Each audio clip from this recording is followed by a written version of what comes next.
Hey, this is Ender. I'm back with you again for another one lap. This time we're on the U-500 Speedway. It was originally designed for a special event race called the U-500, thus the choice of mechs.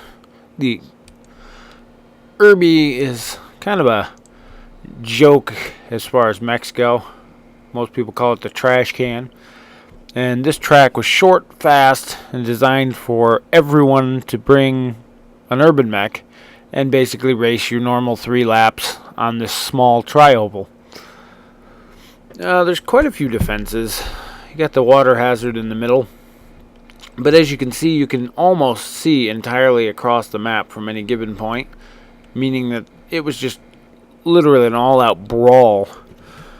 So lap's going to be really short. I'll give it to you here and let you see there are quite a few mines.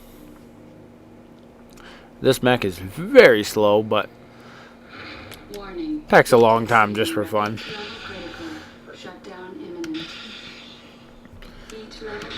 But there were originally, I think, 2. We had scheduled a 3rd race, but something came up and we never got to do the 3rd U-500. So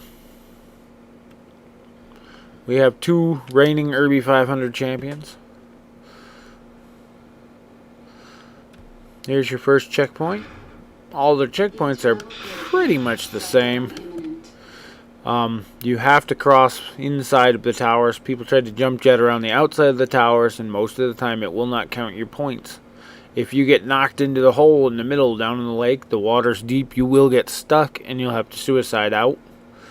Most people choose to run on this very inside edge because of the shorter track, but by doing so you're also an easy target for people on the opposite side. By running the outside edge, it's a longer track, but you're farther out and it makes it a lot easier or a lot harder for people to angle a shot all the way across. Let's see where that one landed. I lost it. There it is, hit over there.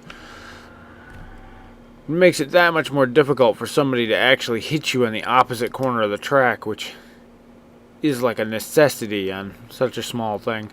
Plus, running this close to the inside, if you get hit with something that knocks you, and it knocks you off to the left, you're going down into the water, and that's pretty much the end of that mech. But as you can see, it's a very, very tight, small track. There were some issues with earlier versions of the track with scripting not scoring when you cross the lines. As far as I know, that is all taken care of now and hasn't been an issue since the latest version came out. And with normal mechs, this map is completely insane. You have people running big mechs because it's such a small track. You got people running tiny mechs expecting to have their speed make up for their lack of armor and firepower.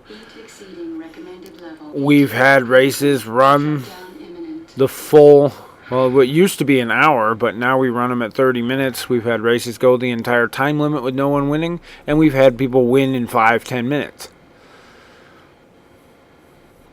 And that's pretty much all there is to the U-500. The boats out there are destroyable. Yeah, very light on turrets. Pretty light on mines as far as most of the tracks go. Like I said, it was designed for the Irbies to run.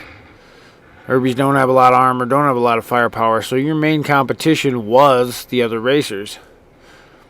And there you get a nice view of the grandstands all the way around. And that right there is the checkered flag, which would be 1 complete lap.